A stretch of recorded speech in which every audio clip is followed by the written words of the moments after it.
नमस्कार, बहुत स्वागत है आपका। आप देख रहे हैं न्यूज का एक्सरे और मैं हूं आपके साथ मृदुल शर्मा।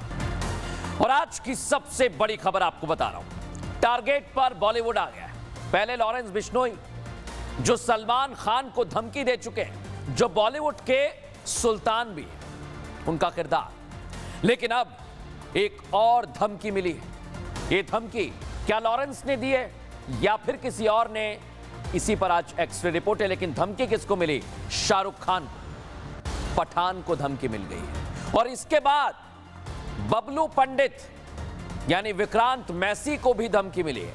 अब अगला नंबर किसका है दर्शकों, और आज कौन है ये धमकीबाज, इसका पूरा का पूरा एक्सरे हमने किया है और आपको आज की एक्सरे रिपोर्ट देखनी चाहिए, क्योंकि एक एक करके तमाम सेलिब्रिटीज टारगेट पर आ रहे हैं। क्या इन सब के पीछे लॉरेंस है? क्योंकि धमकी, ये शब्द बीते कुछ दिनों में आपने मेरी जुबान से कई बार सुना होगा।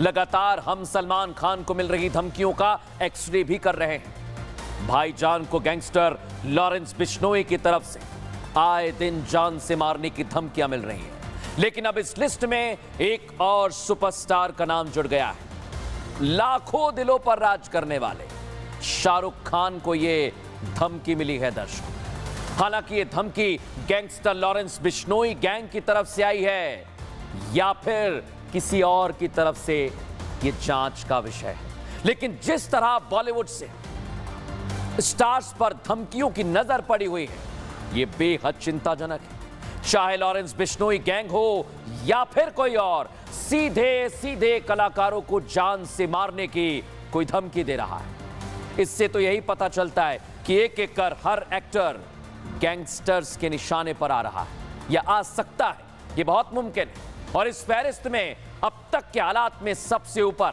बड़े बड़े सुपरस्टार नजर आ रहे हैं। सलमान खान के बाद शाहरुख खान को धमकी देना क्या इसी बात की ओर इशारा करता है दर्शकों? इसी पर हमने एक्सरे रिपोर्ट दिखाई है। लेकिन शाहरुख खान को एकाएक धमकी कैसे मिली, पहले वो समझिए।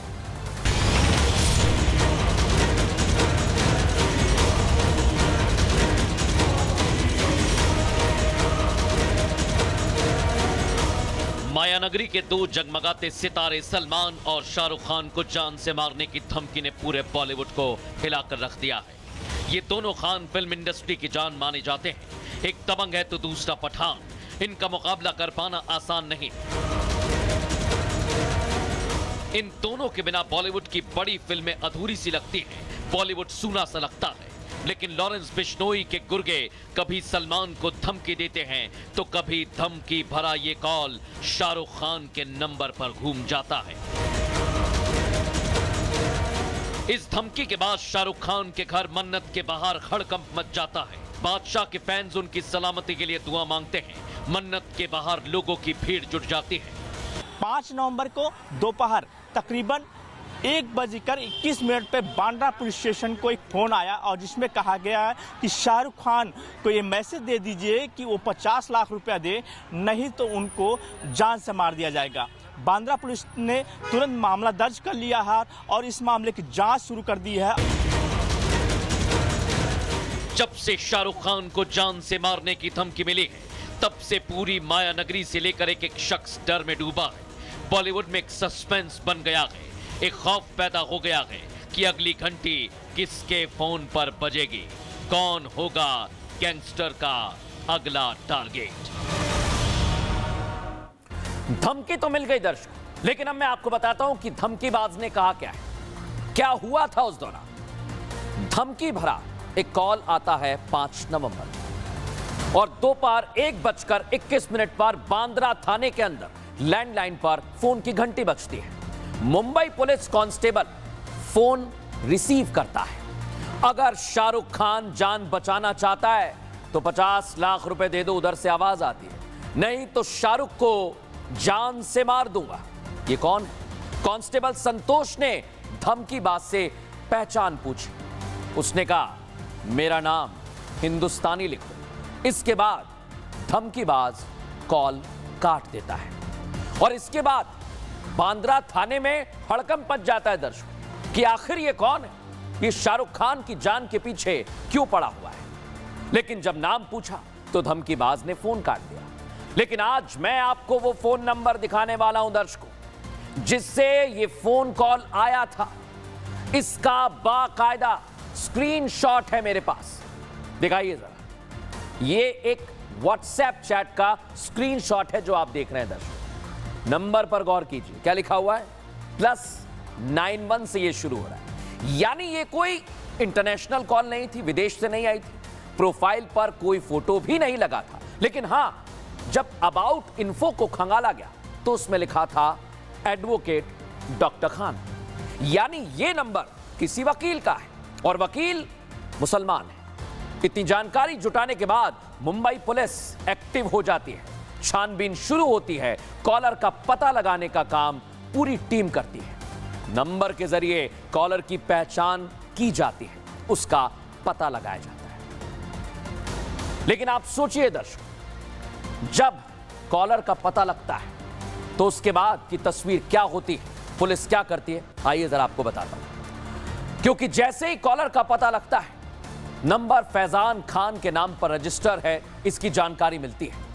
आरोपी की लोकेशन ट्रेस की जाती है, वो रायपुर छत्तीसगढ़ की निकलती है। धमकी देने के बाद आरोपी ने अपना फोन बंद कर लिया था। पुलिस जांच को बढ़ाती है। पुलिस ने आरोपी के खिलाफ केस भी दर्ज कर लिया है दर्शकों। बीएनएस की धारा 308, 4, 351, 3 और 4 के तहत केस दर्ज किया गया है। यानी अब मुंबई पुलिस एक्टिव हो गई है। लेकिन ये कॉलर कौन है, क्या इसके पीछे लॉरेंस गैंग है, ये सस्पेंस बना हुआ है। अब पुलिस तहकीकात करती है। तहकीकात के बीच फैजान खान तक पुलिस की टीम पहुंच जाती है। पुलिस ने फैजान से करीब 2 घंटे तक पूछताछ की दर्शक। और फैजान क्या कहता है कि यह कॉल उसने नहीं किया। यह फैजान है जो आपको टोपी में दिख रहा है। उसका फोन तो 2 नवंबर को चोरी हो गया था, जबकि पुलिस के पास शाहरुख खान के लिए धमकी भरा फोन आता है 5 नवंबर को। अब पहले आपको सुनवाते हैं फैजान क्या कह रहा है, फिर आगे की कहानी। मेरा 2 तारीख को मोबाइल चोरी हो गया था। उसकी कंप्लेंट दी, इधर उसकी कंप्लेंट दी हुई मैंने खमाड़ी पुलिस स्टेशन में। हाँ, और 5 तारीख किसी ने कॉल कर दिया शाहरुख खान को कि 50 लाख दो, नहीं तो जान से मार देंगे। तो उस पर मुंबई पुलिस आई थी रायपुर यहाँ पे मुझसे पूछताछ करने के लिए।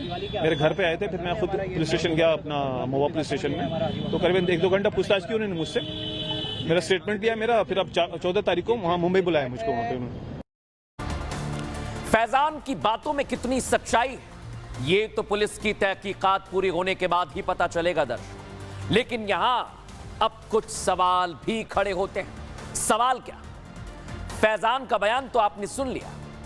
अगर फोन चोरी हो गया तो फैजान ने इसकी एफआईआर क्यों नहीं लिखवाई?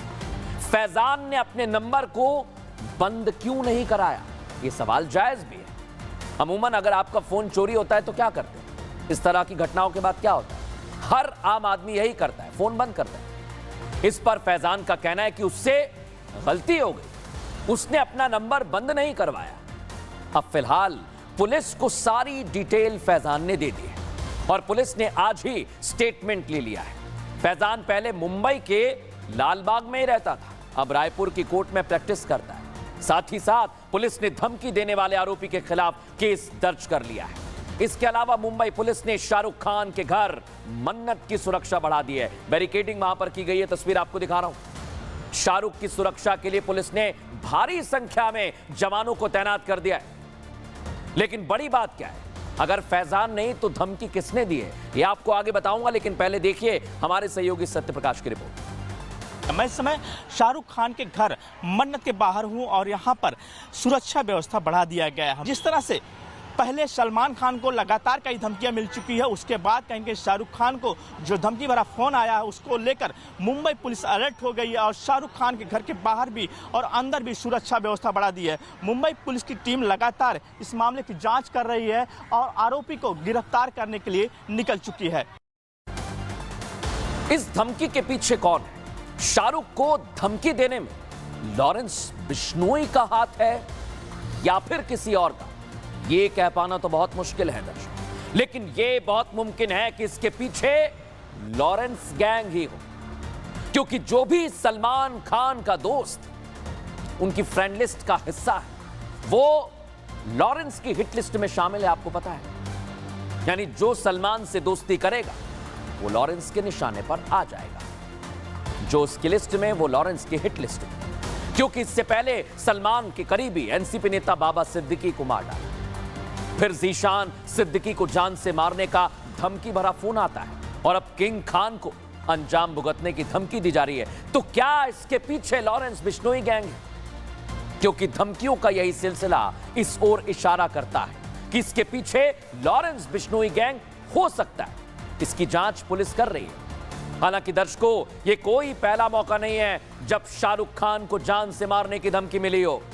यह सिलसिला तो 90 के दशक से चल रहा है। शाहरुख खान पिछले कुछ समय से कड़ी सुरक्षा के घेरे में है। शाहरुख ने 2023 में एक दावा किया था कि उन्हें फिल्म पठान और जवान की सफलता के बाद मारने की धमकियां मिल रही हैं, जिसके बाद उनकी सुरक्षा को बढ़ा दिया गया था। सोचिए जरा, शाहरुख को धमकी पहले भी मिली है। लेकिन आज मैं आपको बताने वाला हूं दर्शकों कि शाहरुख खान किस तरह के सुरक्षा घेरे में रहते हैं, वो क्या करते हैं, कब कब जाते हैं, उनकी सुरक्षा घेरे में क्या है, आइए जरा आपको बताता हूं। ये आप देखिए, शाहरुख खान Y+ श्रेणी की सुरक्षा घेरे में रहते हैं और अक्टूबर 2023 में शाहरुख खान को यह सुरक्षा दी गई है। Y+ श्रेणी में 11 पुलिसकर्मी सुरक्षा घेरा इनका रहता है, तैनात रहते हैं। 2 से 4 कमांडो और पुलिसकर्मी भी शामिल होते हैं। 6 हथियारबंद जवान 24 घंटे शाहरुख खान के साथ रहते हैं। सलमान खान को भी Y+ श्रेणी की सुरक्षा दी गई है। यानी सलमान और शाहरुख की सुरक्षा तो एक है, लेकिन क्या इनको धमकी देने वाला भी एक है? यह सवाल अब तक बना हुआ है दर्शकों। लेकिन शक की सुई बार बार लॉरेंस गैंग पर जाती है। लेकिन अब मैं आपको बताता हूं शाहरुख और अंडरवर्ल्ड से क्या कनेक्शन है। शाहरुख खान को धमकी का रिश्ता बड़ा पुराना है जो अंडरवर्ल्ड से मिली थी। एक दौर था जब आए दिन उन्हें जान से मारने की धमकी मिलती थी और यह दौर था 90 के दशक का। दर्शक, एक्टर अपने करियर के पीक पर है। इसी दौरान अंडरवर्ल्ड के निशाने पर आ गए थे शाहरुख खान, क्योंकि अंडरवर्ल्ड चरम पर था।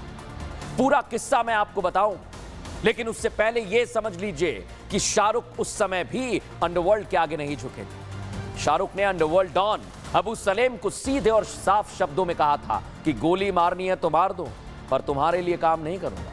इस बात को खुद फिल्म निर्माता संजय गुप्ता ने जवान फिल्म की रिलीज के समय दुनिया के सामने रखा था। सोशल मीडिया पर उन्होंने एक्स पर पोस्ट किया था दर्शक, और उसमें वो लिखते हैं कि शाहरुख ही अकेले स्टार थे जो अंडरवर्ल्ड के सामने सरेंडर नहीं करते हैं। ये देखिए, आप वो ट्वीट दिखा रहा हूं। शाहरुख ने बोला कि गोली मारनी है तो मार दो, पर तुम्हारे लिए कभी काम नहीं करूंगा। अब बड़ी बात क्या है दर्शक, 90 के दशक में शाहरुख को कैसे धमकी दी गई, कौन था इसके पीछे, इसकी पूरी कहानी किस्सा है। आइए जरा आपको बताऊं। अबू सलेम शाहरुख खान को कई बार धमकी दे चुका था। 1990 के दौर में अबू सलेम खूंखार गैंगस्टर के तौर पर कुख्यात था। ये बैठा हुआ है। ठीक वैसे ही आज लॉरेंस बिश्नोई है। शाहरुख पर अंडरवर्ल्ड के साथ काम करने का दबाव डाला गया।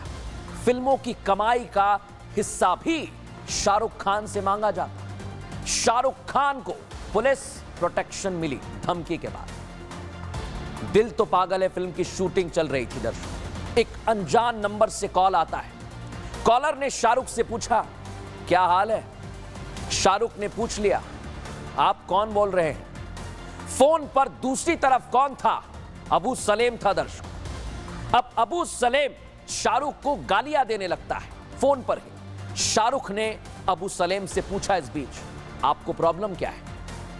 अबू बोला, तुम मुसलमान हो, फिल्म मेकर्स को बढ़ावा देना चाहिए जो मुस्लिम कम्युनिटी के हैं। मुझे लगता था कि तुम अपनी कम्युनिटी को सपोर्ट करो। डॉन ने कई बार शाहरुख को फिल्म पर सलाह देने की कोशिश की। सोचिए जरा, एक बार तंग आकर शाहरुख खान फोन कॉल से परेशान हो जाते हैं। शाहरुख ने कहा, आप फिल्मों पर मुझे सलाह ना दें। अबू सलेम को कहते हैं शाहरुख खान। इसके बाद छोटा शकील शाहरुख खान के पीछे पड़ गया, यानी डी कंपनी का पूरा हाथ था। छोटा शकील शाहरुख को अपनी फिल्म में लेना चाहता था। छोटा शकील अपने गुर्गों के पास पहुंचा और शाहरुख के पास उसने अपने गुर्गे भेज दिए। शाहरुख खान रानी मुखर्जी की वैनिटी वैन में जाके छिप गए थे दर्शकों, और शाहरुख वैन में 1 घंटे से ज्यादा वक्त तक छिपे रहे। छोटा शकील के वापस नहीं जाने तक शाहरुख खान वैन में रहते। यानी जैसे आपको 90 के दशक में अबू सलेम धमकी दे रहा था, ठीक वैसे क्या वाकई इस धमकी के पीछे लॉरेंस गैंग है या कोई और? अभी इसकी जांच पुलिस कर रही है दर्शकों। लेकिन शाहरुख और धमकियों का नाता इन्हीं कारण से बहुत पुराना रहा है।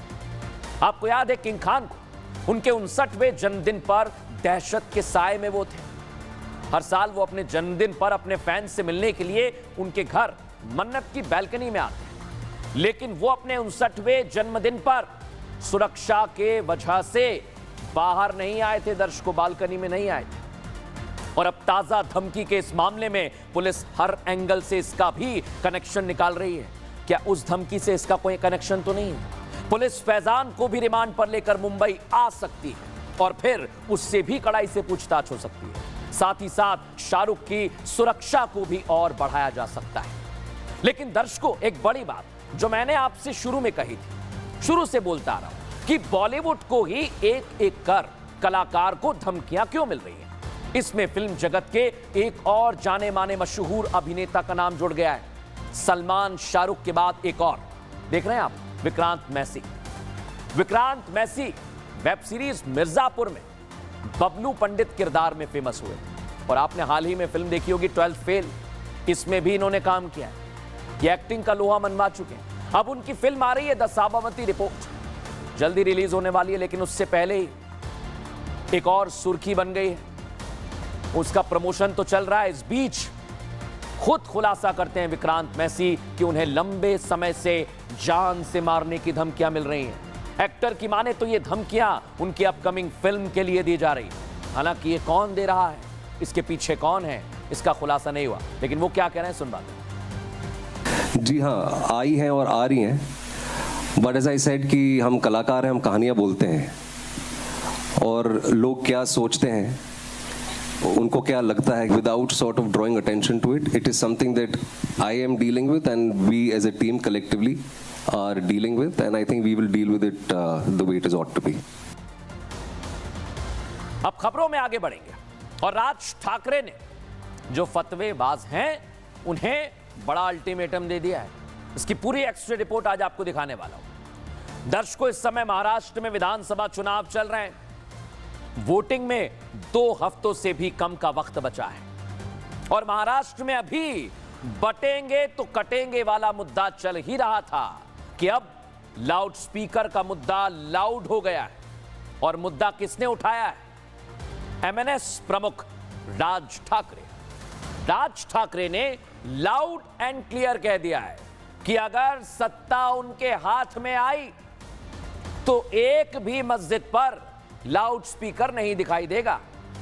आखिर राज ठाकरे ने ऐसा बयान क्यों दिया है, इस बयान के पीछे की वजह क्या है, एक एक चीज आपको बताऊंगा, पूरी एक्स्ट्रा रिपोर्ट दिखाएंगे। लेकिन उससे पहले राज ठाकरे क्या कह रहे हैं सुनिए जरा। एक मुसलमान मौलवी यानी फतवा काढलाय, फतवा।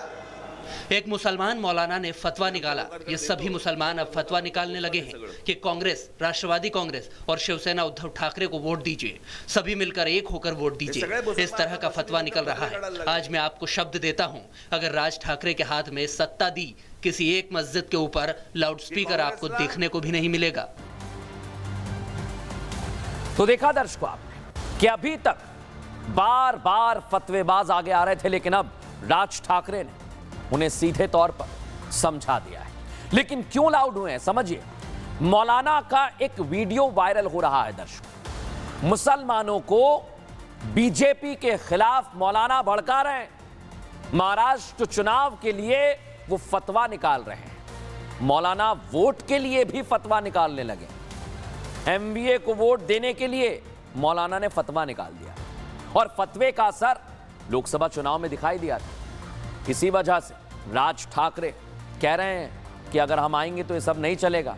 अब मौलाना किस तरह से भड़का रहे हैं वो आपको सुनवाते हैं। आपने 4 महीने पहले एकता का सबूत दिया तो नरेंद्र मोदी बीजेपी की जालिम सरकार 240 पर रुक गई तो ताकत खत्म हो गई। मुफ्ती हारून नबी, मैं आपसे कहता हूं, अगर आपने महाराष्ट्र से इसको साफ कर दिया, अल्लाह की कसम मुल्क बच जाएगा। तो देखा, और ये महाराष्ट्र चुनाव से पहले बड़ी लड़ाई शुरू हो गई, लेकिन इस लड़ाई में आगे क्या चल रहा है रिपोर्ट में दिखाते हैं।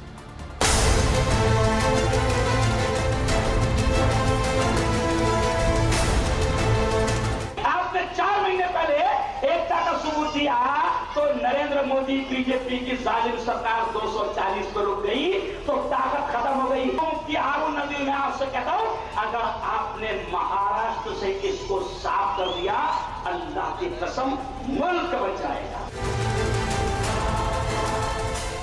नफरती मौलानाओं की इन्हीं भड़काऊ तकरीरों के खिलाफ एमएनएस चीफ राज ठाकरे ने जंग का ऐलान कर दिया है।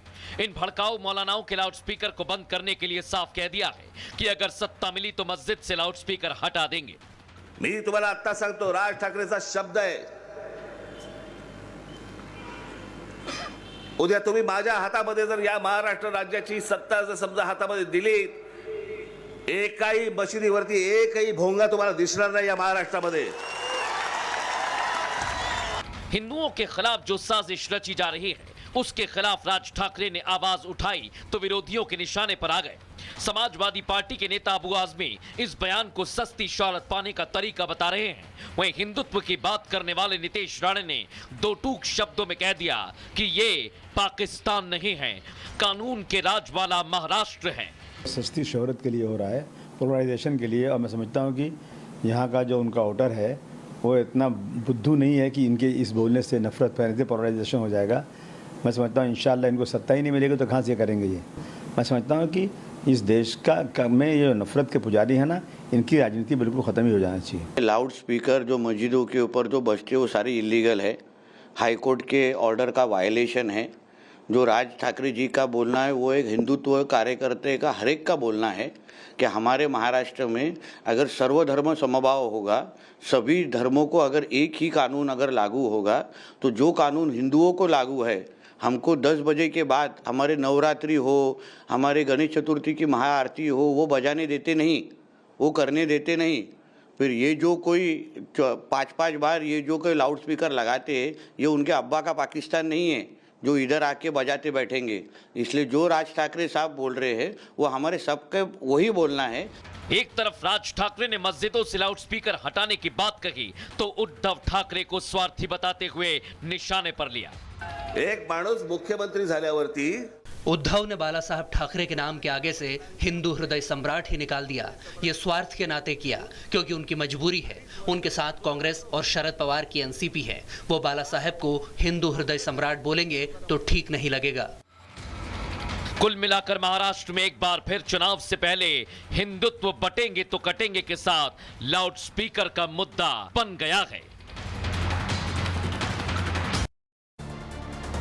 मुद्दा तो बन गया है, लेकिन अभी महाराष्ट्र में एक और लड़ाई चल रही है। दर्शक, नीतीश राणे, दूसरी तरफ असदुद्दीन ओवैसी, उनकी पार्टी एआईएमआईएम और उनके विधायक पद के उम्मीदवार। अब ये लड़ाई नीतीश वर्सेस भाईजान हो गई है। दर्शक, लेकिन इस लड़ाई में एक के बाद एक ऐसे बयान सामने आ रहे हैं जो सवाल खड़े करते हैं। सवाल बहुत सारे, क्योंकि महाराष्ट्र में विधानसभा के चुनाव चल रहे हैं और जैसे इसका ऐलान हुआ था, जुबानी तीर एक दूसरे पर चलना शुरू हो चुके हैं। बीजेपी और एआईएमआईएम के बीच ये जंग बढ़ती जा रही है। छोटे ओवैसी के फिर से 15 मिनट वाले बयान का एक्सरे हमने किया था कल, लेकिन आज लड़ाई उससे एक कदम आगे बढ़ गई है। दर्शकों, बीजेपी के नेता नीतीश राणे जो आपको दिख रहे हैं टीवी स्क्रीन पर, और एआईएमआईएम नेता नासिर सिद्दीकी, इनके बीच जुबानी जंग शुरू हो गई, लेकिन अदावत बहुत पुरानी दिखाई दे रही है। दर्शक, लेकिन पहले क्या कहा जा रहा है सुनवाते हैं। 5 फीट 5 रुपए वाला एक पेप्सी, वो कहता है कि मस्जिद में घुसकर मारेंगे। इतनी हिम्मतें बढ़ गई है इनकी। तो मैं आप लोगों को बताता हूं कि इंशाल्लाह असेंबली में घुस के मारने की अगर कोई ताकत रखेगा तो ये मजलिस के पूरे शेर इंशाल्लाह उसको असेंबली के अंदर सिर्फ उसने गैर कानूनी बातों को अंजाम देना चाहिए। तो देखा, एआईएमआईएम के प्रत्याशी सीधे तौर पर भड़का रहे हैं, लेकिन इसके पीछे की कहानी क्या है? यह अदावत नई नहीं है। 19 सितंबर को बीजेपी के नेता नीतीश राणे ने एक बयान दिया था। गणेश पंडालों पर पथराव को लेकर नीतीश राणे बयान देते हैं, राष्ट्र के खिलाफ बात करने वालों को संभालने की बात कहते हैं। लेकिन नीतीश राणे ने कहा कि एक शुक्रवार दो हम संभाल लेंगे। बयान पर एआईएमआईएम नेता वारिस पठान ने पलटवार किया। दर्शकों, पठान ने कहा कि आओगे टांगों पर लेकिन जाओगे स्ट्रेचर पर। 6 नवंबर को इसके बाद एआईएमआईएम नेता नासिर सिद्दीकी का बयान सामने आ गया। 5 फुट 5 इंच का पेप्सी मस्जिद में घुसकर मारने की बात कह रहा है, नीतीश राणे को कह रहा है। नासिर सिद्दीकी की धमकी के बाद नीतीश राणे का पलटवार आया। घर पर शांति से सो जाओ वरना सपने में भी आकर मारूंगा, ये नीतीश राणे कह रहे हैं दर्शकों। लेकिन ये अदावत कितनी लंबी जाएगी, कहां तक जाएगी, इस रिपोर्ट में समझिए।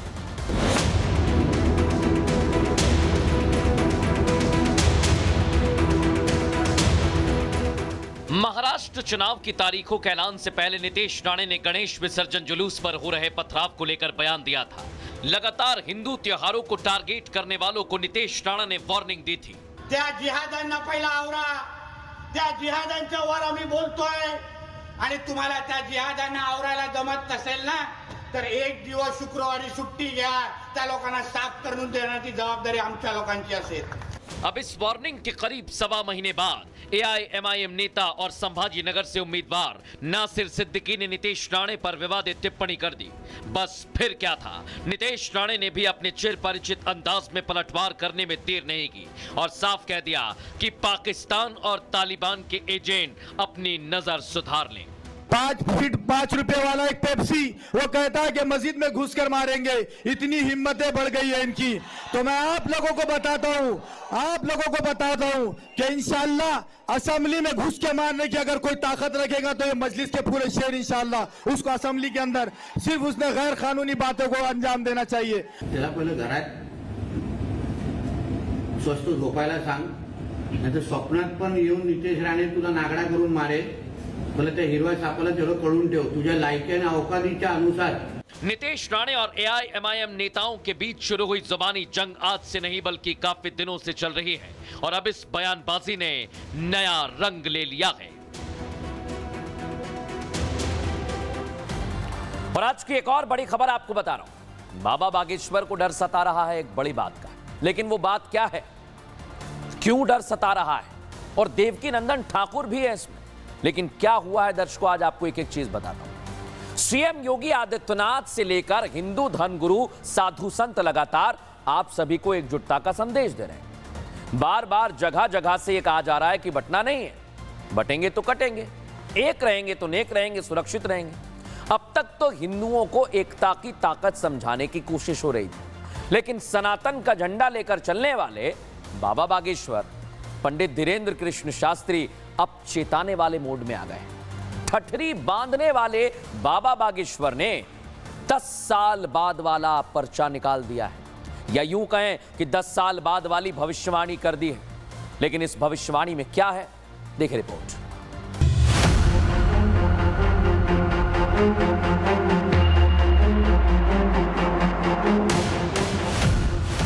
बांग्लादेश में हिंदुओं पर अत्याचार की तस्वीरें सबने देखी। कनाडा में हिंदुओं पर हमले होते दुनिया ने देखे और लगातार हिंदुओं को टारगेट करने पर बाबा बागेश्वर को अब डर सता रहा है। डर आज से 10 साल बाद वाला। बांग्लादेश में हिंदुओं के साथ अत्याचार हुआ तो उसने तो शरण मांग ली भारत से, पर विचार करो, भारत में अगर हिंदुओं पर अत्याचार होगा तो तुम कहां जाओगे? वो तो भारत आ गए, तुम कहां जाओगे?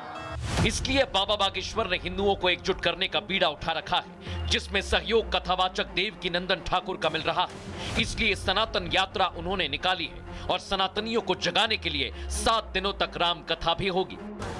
अरे हम तुम्हारे बाप थे भाई, बाप थे, बाप है, बाप रहेंगे। अगर हमें हटा दोगे तो हम कुछ नहीं बचेगा संसार में। मानवता किसको कहते हैं ये सनातन बताता है। साधु संतों के अलावा नेता भी इस बात पर जोर दे रहे हैं कि एक रहना है। जातियों में मत बटिए, जातियों में बटेंगे तो कटेंगे, एक रहेंगे तो देख रहेंगे। हमें ना जाति के नाम पर बंटना है, ना भाषा के नाम पे बंटना है, ना क्षेत्र के नाम पे बंटना है। हमें तो एकजुट रहकर अपने भारत को आगे बढ़ाना है और नंबर 1 देश बनाना है। हिंदू किसी को छेड़ेगा नहीं, लेकिन हिंदुओं को कोई छेड़े तो फिर किसी को छोड़ेंगे भी नहीं। ये वर्तमान के समय में सनातन संस्कृति का अपना मूल स्वभाव है, जियो और जीने दो। सबका संदेश साफ है। जिस तरह बांग्लादेश और कनाडा में बंटने का खामियाजा हिंदुओं को भुगतना पड़ा, वो हालात भारत में न आए, इसलिए एकजुट रहना जरूरी है। अब एक एक करके दर्शकों को यही कहा जा रहा है कि बंटना नहीं है। इसके लिए रैलियां निकाली जा रही हैं, यात्राएं निकाली जा रही हैं, अलग अलग मंचों से कहा जा रहा है, लेकिन इस बात को लेकर साधु संत और राजनेता इकट्ठे अब मैदान में आ गए हैं। देखना होगा उनकी बातों का आप पर कितना असर पड़ता है। फिलहाल न्यूज का एक्सट्रे में इतना ही, लेकिन कल फिर हाजिर होंगे रोचक जानकारी भरी खबरों के साथ। तब तक के लिए नमस्कार।